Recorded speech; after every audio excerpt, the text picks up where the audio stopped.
time is now. Welcome back to the Time is Now podcast. Thank God we could be here together today. On this podcast, we speak to entrepreneurs from all industries and figure out what makes them tick, where they came from, what business means to them, and how they achieve success. I'm Dr. Slava Shut, a doctor of physical therapy, serial entrepreneur, and your host. Hey everybody, I'm very excited to introduce our guest today, Jenn Zerling, known as Jay-Z. She is the owner and founder of Jay-Z Fitness, a company committed to promoting health, lifestyles through workouts, nutrition, and outreach programs. Author of Breaking the Chains of Obesity, 107 tools. I'm excited to chat with Jay-Z, the legend. Let's get into it. Okay, let's start from the beginning. What inspired you to go into the fitness sphere and then make a decision to work out yourself? Oh, well, I've been working out my whole life. I mean, when you have a father who's an athlete and gets you on the field early in the morning when you're not in school, you have no choice but to work out, right? You know, as far as the fitness industry goes, years and years ago, to make a very long story short, I thought I was going to be a Broadway actress because I sing and, I love getting on stage and seeing people laugh and all that stuff. But that obviously wasn't the industry for me. I fell into fitness back in college when I was hired by Bally Total Fitness. Right. I signed up, got my 2 free sessions, and they're like, "Oh, we need a female trainer. You want to work?" And my mom's like, "You're not working. I need you to pass college." Right. So I got my first certification back in 1999. And here we are. Not to age myself. I know I look pretty good, right? I'm just kidding. You look amazing, girl. You look amazing. No one's going to take that away from you. Practice what I preach. Absolutely. And, I want everybody to know that you're not just, an athletic body and the looks and everything. Tell them about the children and the career, everything. Let people know that it's very possible to be a career woman, a mother, a wife, the whole shebang, that you could do everything you want to do. You just got to put work into it. So that's correct. Let everybody know, your stance on the whole thing. Absolutely. I worked in corporate America for many, many years, and I knew one day I was going to be, God willing, fortunate enough to be a mommy. And fast forward, I started Jay-Z Fitness in 2010. Here we are in 2023. That aligns me to work for myself. But trust me, I was in the trenches. I grinded. I understand what full-time work is and working for a boss and all this stuff, having goals and, quotas, you name it, working 16-hour days. I did all of that. And, being an entrepreneur is it's not like a walk in the park. You have to absolutely work even more to create business opportunities and all this stuff every single day. You really don't have any days off. There's no PTO. But I, thank God, am blessed with a 4-year-old and a 2-year-old, and I'm still a full-time working mommy. We have zero help. I don't have a nanny. I don't have babysitters, all that stuff. My husband's a chiropractor, so he works part-time. I work full-time. He does concierge. He works for a practice. We are all over the place. And as a result, I don't do drugs. I don't drink wine. I don't do all that stuff that a lot of moms are like, wait until you're a mom, you'll understand. And, it's like, why do I want to fog my memory and wake up feeling groggy the next day when I have to deal with all that I deal with, You're the only housewife of OC that doesn't drink and do drugs. Can you imagine that? Wait, OC, what do you mean in LA? You don't think people do that stuff in LA? I'm just saying, you migrated south, you left the county, you went to a different county. I wanted less homeless, Slava, man. It's clean down here. I hear you. I don't hate, girl. I'm just telling you like it is. I mean, you just miss me. You just wish you could still see me every Friday Absolutely. Night. I look forward to the time where you could kick my butt with the workouts. Yeah, you ain't been talking about that even when I lived up there, man. But it looks like you got some muscles going on. What are you doing? I'm working out hard after the unfortunate the heart attack 3 years ago with the COVID and everything. And what? Yeah, there's several viruses that attack the lining of my heart. Oh So my when God. I had the heart attack symptoms, I went to the hospital. They took one look at me, pretty lean, 245 pounds. And they said, "You're not having a heart attack. Wait outside." It was COVID, right? Uh-huh. I was like, I think I'm having a heart attack. You're like, you're not having a heart attack. Okay. So finally they get me into triage. They do a bunch of testing on me, and I'm waiting in this room. They have the IVs and everything hooked up Man. and these monitors. I start taking things off. I'm like, if I'm having anxiety, I'm just gonna go home. Right. The nurses stopped me. They said, "You're having surgery soon. You had a heart attack." So I feel vindicated, but at the same time, like, how did that happen? So they got me in. Long story short, uh, Mm. I was in surgery. They woke me up and they said, "Well, we didn't have to do anything. There's nothing wrong with you. You're healthy as a horse." I'm like, "Well, why did I have a heart attack?" Like, we don't know. 2 months later, they found the viruses that affected the lining of my heart, pericarditis, and then month later, I got COVID, knocked out all my hormones, and I ended up losing 45 pounds in probably 8 weeks. I believe And it. it wasn't stopping. From So sickness. I was like, okay, maybe there's something more, the big C or anything, I didn't know. I was Uh-huh. downward. And my fatigue was like my testosterone at one point was a 70. Ooh, Menopausal women have higher testosterone now. So yeah. Yeah.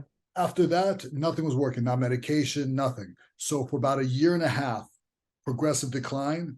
And then all of a sudden, about a year ago, the light bulb went back off. Like it went on. Like I started putting on weight again, started working out hard. I wasn't just dragging. I was still working the whole time, running all these businesses and everything. Of That course. wasn't the problem. But the workouts, I was working out 4 or 5 days a week, but nothing was happening. It was like being in mud. And all of Uh-huh. a sudden, the light bulb went off. I started making gains again, and I'm coming back to my old body. Thank God, man. So let me ask you, you actually had COVID or did you have the Yeah. vaccine? What happened? No. That's a whole nother story. But at that time, I Uh-huh. had COVID that hit me New Year's January 21, Mhm. 20 to 21. 2 months after Labor Day weekend, I had the heart attack or the pseudo heart attack. You know, Unbelievable. So so I gotta like literally pivot and tell you, I am right now in the process, which is why I had to move this 15 minutes, getting treatment for sudden neural sensory hearing loss oh in the right wow, ear. But I went from 0% word recognition to almost normal. wow, you're a Okay. machine. So are you. Thank And you you. know what? Let me tell you something. When you work at a very high capacity like we both do, the body can't differentiate between good stress or bad stress. You and Yeah. I love what we do. You take on so many things. You're like, okay, I'm going to open up a marijuana dispensary. I'm going to sell people life insurance. I'm going to fix people's joints. I mean, you do so many damn things, man. I can't keep up. And your body's like, go, go, go, go, go. It's like running a marathon and it never, ever stops. And I think that that's like something that you and I need to like master a little bit better because I think we are unstoppable. It's Yeah. like, doctors like, you're going to need a cochlear implant. I'm like, No. let's take this one day at a time before you start Yeah. putting surgical implants in my damn ear, you Let's have know? a few dates at first. I mean, come on, Right, Don't right. just jump in there. Right. But when you're healthy, it's like, when something's off, just like you knew I have to go to the hospital. I think I'm having a heart attack. And they're like, no, you're fine. You're fine. You're fine. You had a heart attack, dude, and you saved your own life. Well, and the funny thing is, I missed one day at work. Right. Like Monday night to Tuesday morning was like 2 o'clock in the morning was the hospital Yeah. visit, right? Like I wanted to be there because I have anxiety, like I had nothing better to do, right? So I Right. missed that Tuesday being in surgery and everything. I missed that Tuesday. Wednesday morning, I worked out. I I went to work and I saw a bunch of patients. I did all my business meetings. So that was my Wednesday after the Monday Right. night, Tuesday. So, Yeah. and we were in the middle of COVID, by the way. Yeah, All in the that. middle of COVID. And that's what I did after I delivered my kids. I was in the hospital bed. I'm like, I'm about to deliver. They're like, wait, you're in the hospital right now? I'm like, yeah, yeah. They're like, don't you want to like focus? I'm like, no, I'm not 100% like dilated. We're good. You Yeah. know, we don't stop, No. because the healthier you are, the more you want to do, but we're still human beings. And Right. But it's very productive to be, up 18 to 20 hours a day and doing stuff. I get everything in. Like people ask me, how do you manage a family on top of everything? Because when it's Yeah, family time, I'm focused on family time. that's When it's right. business time, it's business time. When it's prayer time, it's prayer time. Right. You know, everything you have to be focused when you're with that thing, because the last thing you Right. want is your kids to feel your cell phone or your business meeting and stuff like that. There's time for that. There's time for research. There's time for reading. There's time for everything. You That's just right. have to be able to budget your time. What I don't do a lot of is watch a lot of TV. Whoa, that's a loss. That's a Netflix is not loss. getting You're all my missing money. out. You don't Yeah, know what the news is? No, I'm just kidding. exactly, exactly. So what does comprehensive health look to you? How Mm. does Jay-Z see comprehensive health? Great question. So, I developed what's called the Jay-Z Fitness High Five because I asked myself that same question years ago. How do you make this tangible for people? Like what does it feel like to be in comprehensive optimal health? Optimal health, not good health, Right. optimal health, like where I don't need to talk to the doctors. Okay. I'm high-fiving the ENT today because he feels like I'm on his team. That's what I want. Okay. I don't want to be the patient. But comprehensive health is maximizing the anchors, okay? You got to eat right. There's no way around it, okay? And it's not 80-20%. People make up these weird rules about nutrition. And, I don't eat carbs or I don't eat, I'm a vegan, I'm this, I'm that. They put these labels on themselves. It's not sustainable. And no one ever understands what optimal nutrition even is. So that's number one, is understand what nutrition even should be. It fuels your body, okay? If it wasn't alive, then you're not going to feel alive. How about that? Right? Good Number point. 2, what?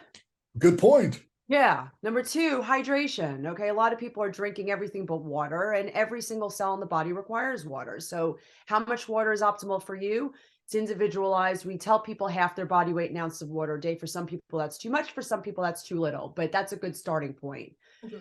Number 3, you have to be fit. Okay. Fitness is not just what you just said earlier summarizes a true fit person. When you're at the gym, you're not like, let me just bang out 5 more reps because I have a phone call in 10 minutes. You're like visualizing, I'm going to get those muscles back from before that dang heart attack. You're like visualizing, you're like so connected to the experience with every single repetition. So not only are you training your physical fitness, but you're training your mental, emotional fitness as well. Okay. I mean, I coach a bunch of classes and I tell people we have a 2,000-meter row right away. They're disconnected. Yeah, I'm like, they're already lost. right. I'm like, well, with that attitude, it's going to suck. Yeah, But if you go into it, like, it's going to be challenging, but I'm going to crush it. I'm going to set a specific goal for how quick I'm going to get that done. But I'm going to really focus on my leg drive. I'm going to really focus on my breath work. I'm going to focus on keeping my core engaged because there's nothing more awesome than having real strong spinal alignment when you're like 90 years old and you're not like, hi, Dr. Slava, can you fix my back? No, it's too late, woman. Okay. So fitness is like one of the most critical aspects of the journey. And then we have sleep, which 18 hours a day working, we got to talk because that's not sustainable. Okay. I don't need you dying on me. I need you, buddy. Okay. I lost Dr. Raj a couple of years ago. I can't lose you. coming up Okay. about a year now. It's a year now, right? Yeah. Crazy. It's crazy. And then the last thing is what I call me management. You have to learn how to manage your nervous system. Okay. Your nervous system is like every aspect of your being. And if you're stressed out, this could happen. If you're stressed out, the heart attack could happen. If you're stressed out, you could get diabetes. It's going to trigger other behaviors, drugs, poor sleep. It's all a cascade. And a lot of people are very, very stressed these days because they're glued to their phone. There's no pauses in between things. So we have to get back to the basics and teach people how to manage their nervous system. Absolutely. So how does one get started? How do you motivate that beginner, that newbie, that person who's just hates it? They just their mental block is they'll try it for a day, it sucks, exercising sucks, everything sucks. I'm not even talking about Jay-Z style fitness because I'm Yeah. even scared of you, and I don't scare of anybody. So how does one get started in this realm, like with that mindset? Yeah.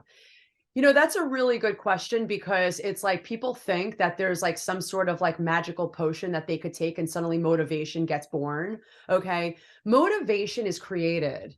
When I wake up in the morning and I have a client at 6:15 a.m. and that alarm goes off at 5:40 a.m. and that's the best damn sleep I got for the last week, you think I want to get out of bed and get on a Zoom call and train my awesome clients? In that moment, I say a little prayer. Thank you so much for letting me wake up. And then I say to myself, it's time to shine. It is time to be the best version of myself for each and every person that comes into my path. That's my responsibility. So just with that person who's like, how do I get motivated to work out? You physically convince yourself in that space, you know what? Working out is the best thing that I can do. I have my legs, I have my arms, I have the ability. I could go to the streets. I could walk in the streets. This is not a third world country we live in. We live in the best country in the world. If there's not a program down the street, I'll go down the other street, because in LA, there's 50 million places to work out. If I don't live in LA, there's 50 other places to look into. There's free videos online. There's free DVDs. There's so many damn resources. The very first step is to open your mind and just say, for the next month, I'm going to try a few things. I'm going to see what I actually don't mind. But the second I start to say the word, this sucks, this sucks, this sucks, it's up to me to say, this is awesome that I have options. And this is awesome that I have the ability to move my body. Because what sucks is when they're on your table and they can't exercise, right? Right.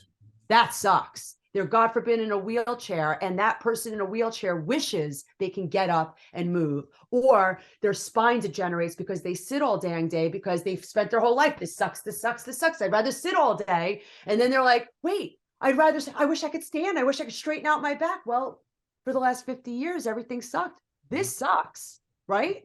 Yeah.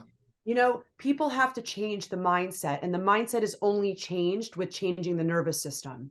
Okay. And it's a process. It's not something that happens overnight. The whole expression, fake it until you make it. Sometimes you got to pretend you're freaking excited. Okay. And eventually you're like, whoa, I'm starting to feel better. Take a look at that. Yeah. That's very true.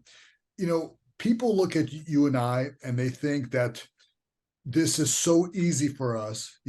Tell people about, you're extraordinary. That's very true. And you're a machine.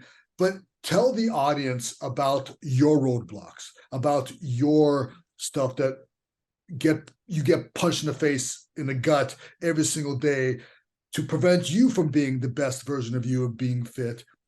Tell everybody, if you would like to share some of your roadblocks, yet you push through. Okay, let's think about this. Everything in my life I've worked really freaking hard for, like everything. I'm not that privileged girl that just gets stuff handed to her. Okay. I set a very dynamic goal for myself each and every year, and every goal is pretty much bigger than the last. I mean, the latest is I'm sitting in a house, a single family home in Orange County, California. I bought at the height of the market on a single salary with 2 young kids. That's pretty damn awesome. And I was told by many, many realtors, you don't have enough money to make this happen. Okay. And I said, you and I are done with this conversation. In fact, lose my phone number, because I don't talk to naysayers. When anybody's in our way, we have to first decide, who am I going to surround myself? Because, if I want to be a millionaire, I better be hanging out with millionaires. If I want to be fit, well, that's why I like you. You're like a multi-gajillionaire. No, I'm just kidding. But what's good about you? How am I? You give good people, when good people make good money, they do great things. So you're that guy. And it's like, I look to people like you and I'm just like, keep giving him money because he's doing good things with the money, But it's like, this is like a very big deal.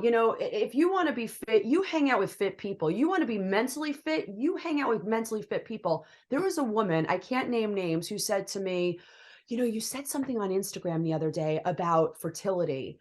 I'm 45. Okay. I have a 2-year-old and a 4-year-old naturally. Okay. I had a little bit of acupuncture. I did a little bit of prayer, all that stuff, but I didn't go the route of IVF, IUI, which I am not against. And for those women who have to go through that, go for it if it's going to get you pregos. Okay. But I had it naturally. And I said something, I don't remember what it was, that triggered this woman who just couldn't get pregnant. She was going through different paths, couldn't get pregnant. And she's like, can I talk to you? Okay. And she's, a celebrity. And she and I spoke, and I said to her, let me ask you one question before we even talk further. And she's like, what's that? I said, is anybody telling you that it's tough as you get older? She goes, everybody. I said, each and every one of those people, women and men, whoever it is, tell them, excuse me, I'm taking a little bit of a vacation over the next 3 months, 3 to 6 months. Okay. Where am I going? You're just removing yourself from those conversations. That's what you're doing. Okay. Because they're convincing you and your body that you're not going to get pregnant. Right. So you need to align with the fact that number one, you're going to get pregnant. And I can't wait to be an auntie, I told her. Well, guess what? 4 months later, she got pregnant. Amazing. Yeah. She aligned her nervous system. Okay. I gave her some nutrition tips and everything else. But at the end of the day, you are what you believe. So if you want to be unmotivated, unfit, you want to have roadblocks. When you ask me what are the roadblocks, it was getting the property. It was being told but day one, oh, you have 0% word recognition. That's tough. And I said, is there a chance I could get my hearing back? They said, well, everybody's different. I said, okay, well, then let's go for the gold. Let's get this back. They should have And asked me. I would have told them that you're getting it back. what's that? They should have asked me. I would have told them that you're definitely getting it back. There's no, where there's a will, there's a way. There's no way that was going to stop you. And I mean, you're remarkable. The things that you're accomplishing, the things that you're pulling.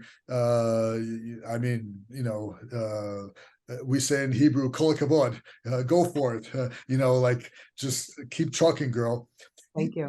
On your website, it mentions that you're a fan of something called epigenetics. So Yeah. can you talk about a little about epigenetics and how do you utilize it in your personal training and nutrition and part of your fitness journey?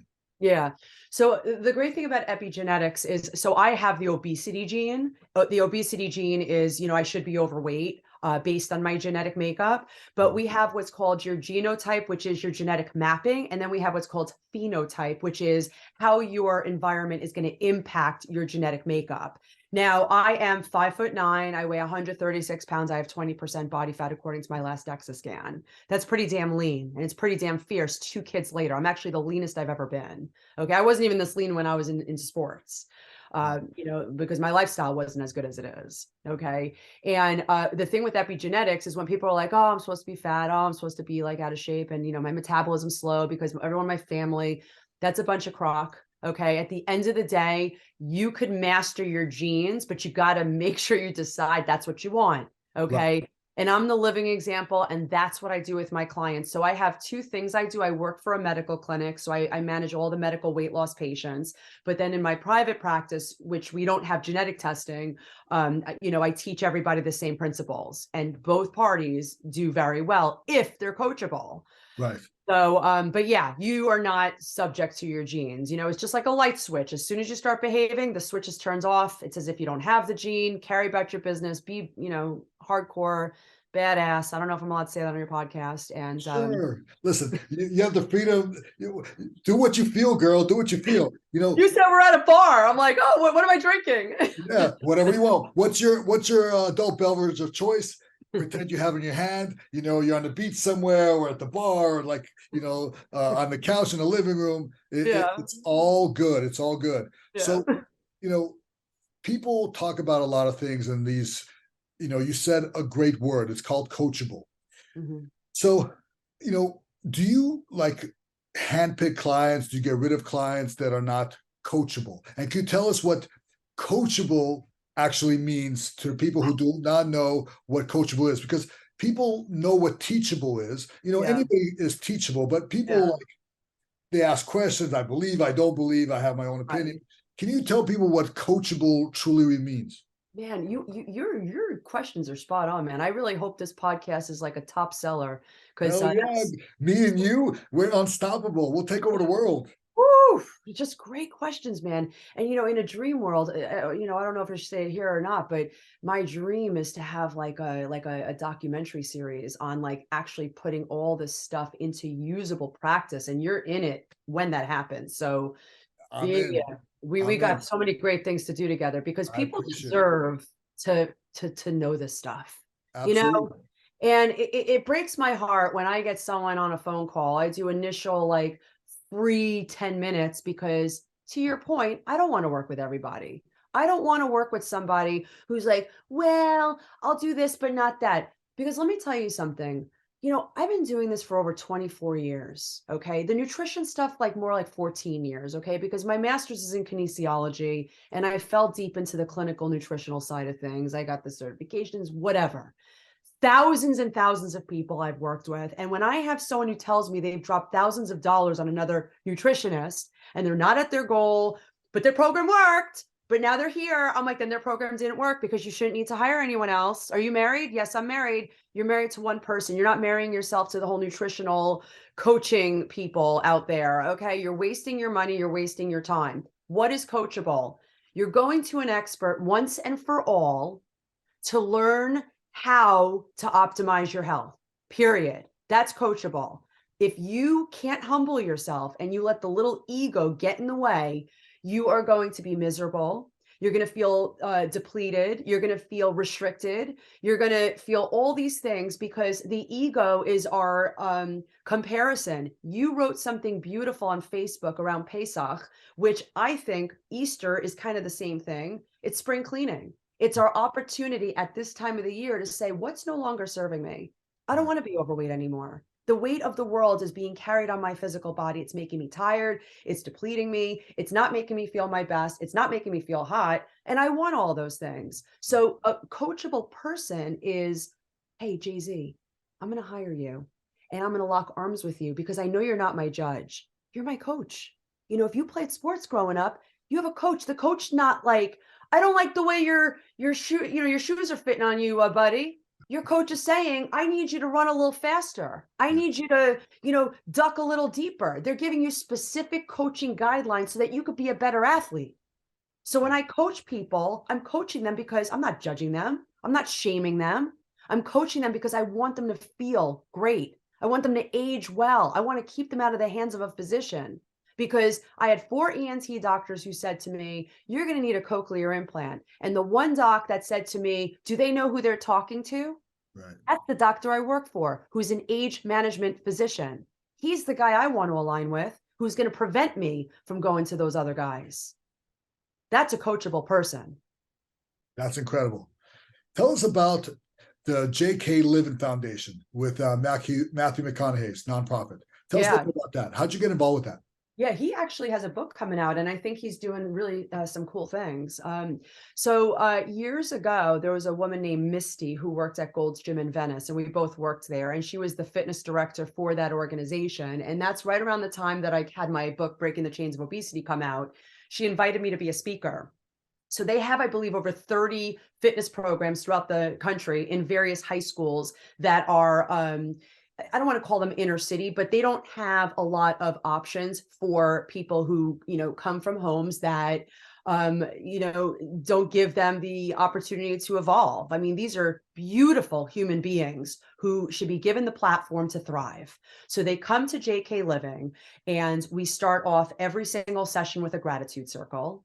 And the purpose is to get them fit, to give them good nutrients, to teach them how to optimize their health and maximize their life. So these kids end up in college. These kids end up going into sporting events or teams rather.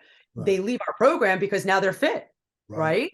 And I'm like, I'm going to miss you. Selfishly, I'm going to miss you, but I'm so happy this program's working, And, years ago, he decided to take all of this money initially before all these sponsors came about, and all the money that people were snapping shots of his children, put it into JK Living so that he can help these children thrive. And I ended up taking Misty's position as, I don't want to call myself the fitness director, but I write all of their fitness programs from month to month.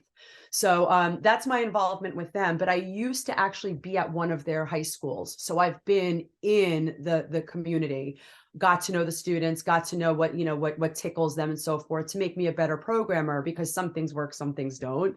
Right. But they're beautiful kids. I mean, these are high school kids that are just like, I just love that I'm being loved. I love that I'm being trusted. I love that you believe in me.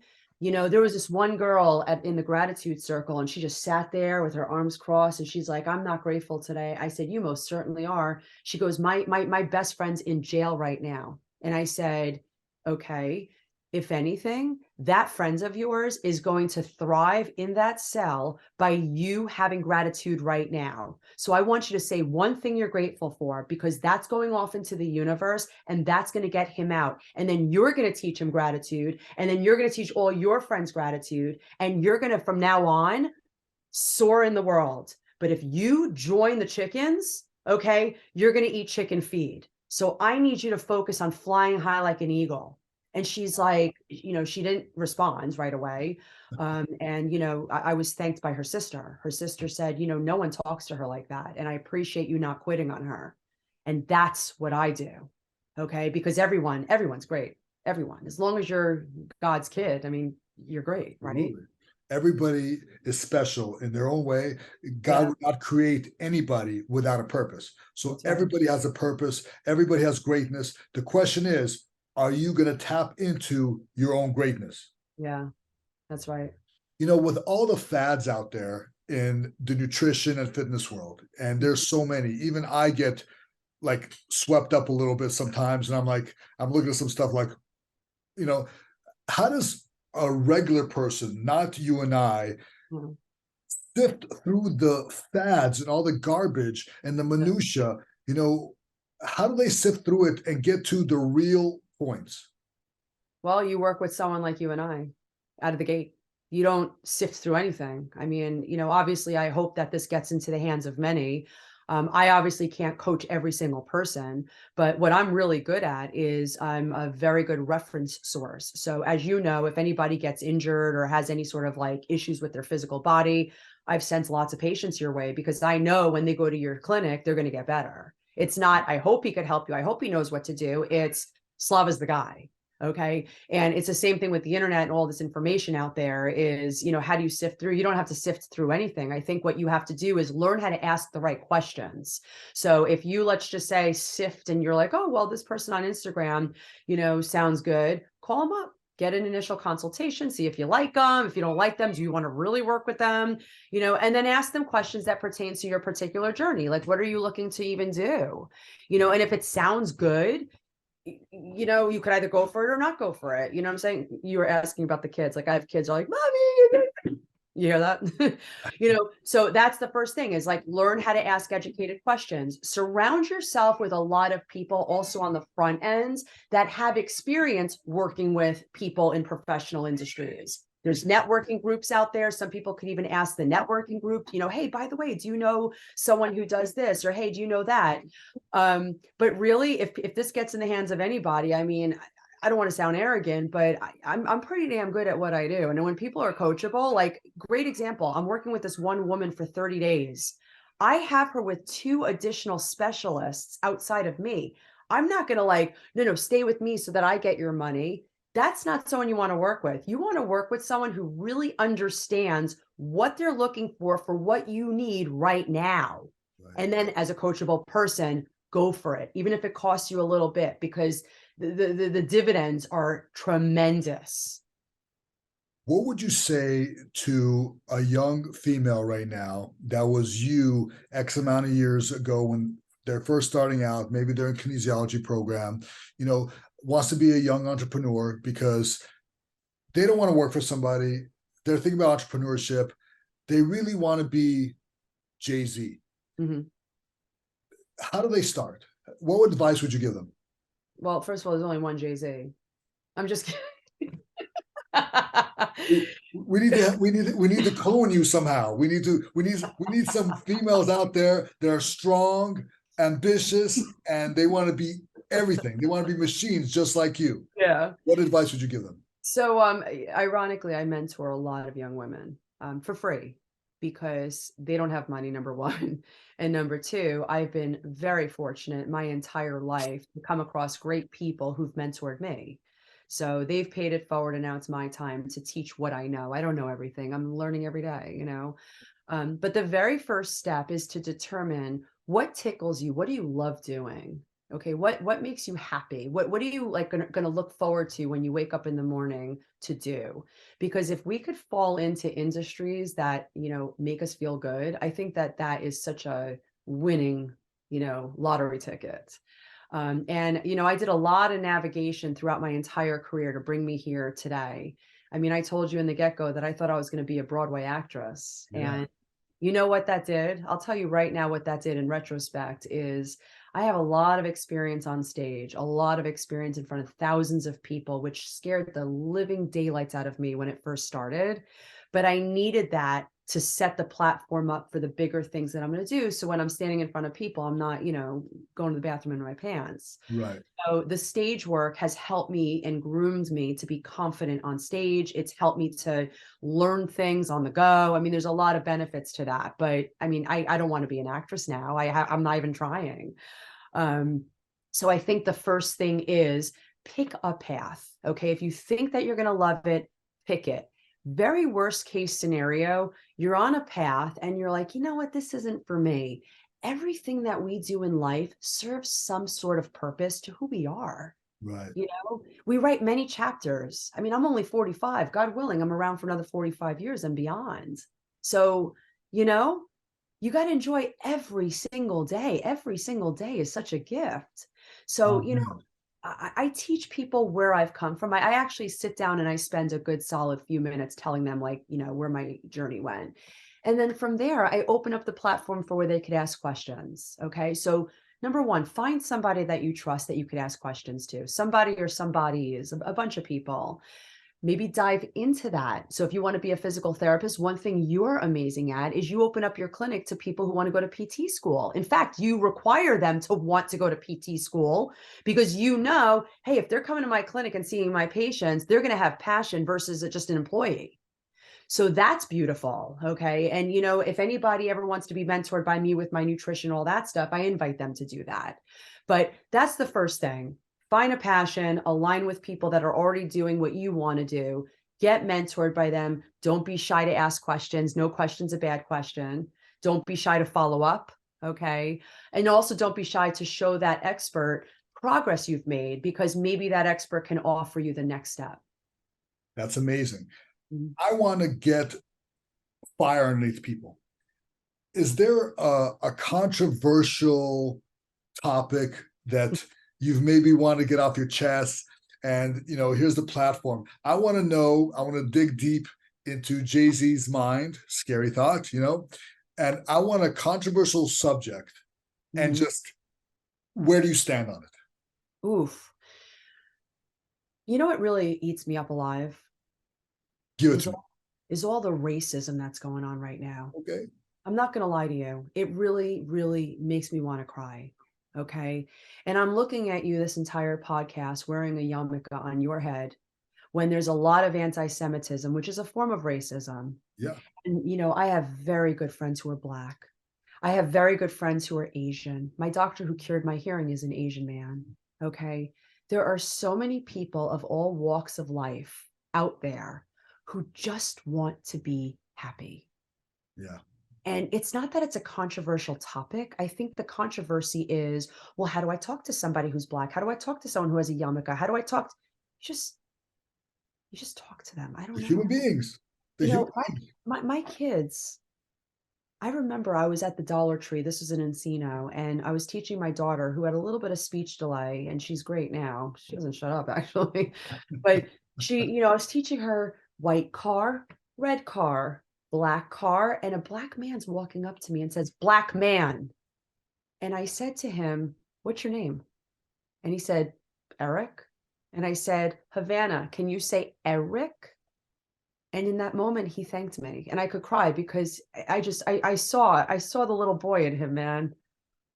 You know, I don't know what his point was initially, but I could see, it does people up in because arms about words. it's just. I think if everybody just lived their best life, Yeah. it doesn't matter, about where you come from. I think that everybody has the potential. And I think that the JK Living program has taught me that. I think just living in California with just the diversity here has taught me that and shown me that. That's I awesome. think we're our own, we trap our own selves, and when you align yourself with like one particular thought process, I think that you really close off endless opportunity. Wow. Okay. And I could go real deep into this, but it's like it's the fear of like, okay, you don't want to say too much about this because, well, is she really into, of course. I mean, look at my best friend as a physician. She is one of the smartest women I know. Right. You know, she says to me years ago, she's like, I didn't like white people because it was white people that stifled my development when I was in medical school. And that might be true. It's Right. at least true for her. And there's something to be said about that. But she used it as fuel though, and that's the difference. That's my She point. didn't, she did not let that get her. In Yeah, fact, she probably used it as fuel, and she yeah, says, I'm going to show you and I'm going to be successful. And the best way to get back at trolls or haters or racists is to be successful. The that's right. number one cure against negativity is positivity. In a That's right. dark room, you just add a little light. And That's she right. did something that said F you to everybody and said, Right. I'm going to be successful. And now you have nothing to say. That's right. She dropped the mic. Boom. Drop the mic. And I know a lot of people like that. I mean, I could go on for days about stories like that. And if everybody could adopt that mindset, Right. oh, I mean, Well, we get less problems, by the way, because there wouldn't be negativity fighting negativity. yeah, If more of us rise above and help our communities, yeah, honestly, there'd be less problems. 100%. So I guess the question for you is, how do people like us who have the right mindset of just, loving on every single person, how do we get everybody to love on every person? It's just a message. You deliver the message. You help as much as you can. You provide value to people. The other day, last week, I unfortunately had an incident in my clinic. I had to kick out an anti-Semite who Mhm. was vocally, verbally anti-Semitic in my clinic in front of me. And I'm glad he chose the path of leaving quietly, but I had to get rid of them. So you get rid of the cancers and you help everybody else rise up. And when you surround people with positivity, bring value, and don't expect all that return, you just give. And if everybody gave, you will receive. You will Mhm. receive more than you actually gave. But if we give, and get rid of some of the cancers, because most people are good, I want to believe.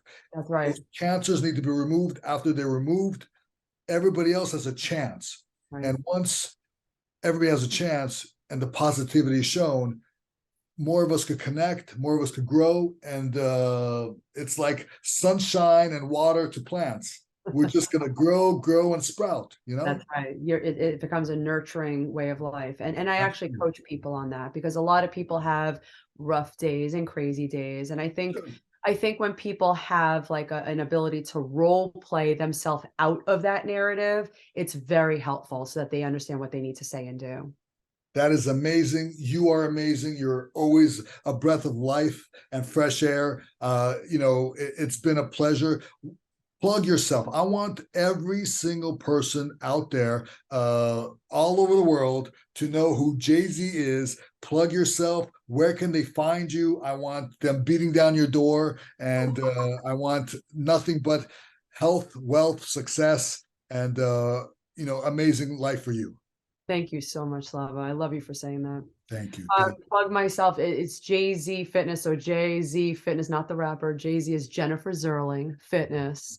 And if everybody wants to really learn those anchors, I think that's a really good starting place. So the only plug I want to give, it's a very inexpensive course, 27 very easy and fun videos of the 5 anchors broken into 10 to 12-minute segments.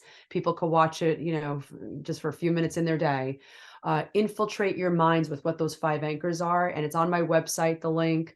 You can hop on there. You can follow me on Instagram, JZ Fitness Nutrition, Facebook, and of course, just email me if you have any questions. Awesome. And you can find her. She's one of my great friends on all social media platforms. So if you need to, just look on my stuff and you'll be able to find Jay-Z. No problem. She's amazing. And we thank you today for being with us. You're an inspiration. You are a guide. And we hope you keep guiding us like you have been with your light, and may it never, never, never go out. Oh, love you, man. Thank you so Love you much for too. what you do Thank you too. so much. Have fun with the kids. Tell your hubby I said hello. I And, will. we got to do this more often. Please. God bless you, man. Thank you. Too. Take it easy. Be sure to like and subscribe if you're watching us on YouTube. If you're listening, make sure to rate us on Apple Podcasts and Spotify. Thank you for listening to The Time Is Now with me, Dr. Slava Shut. Remember to tune in every Friday at 2 p.m. and send in your questions to Dr. Slava Shut on Twitter. Thank you, thank you, thank you.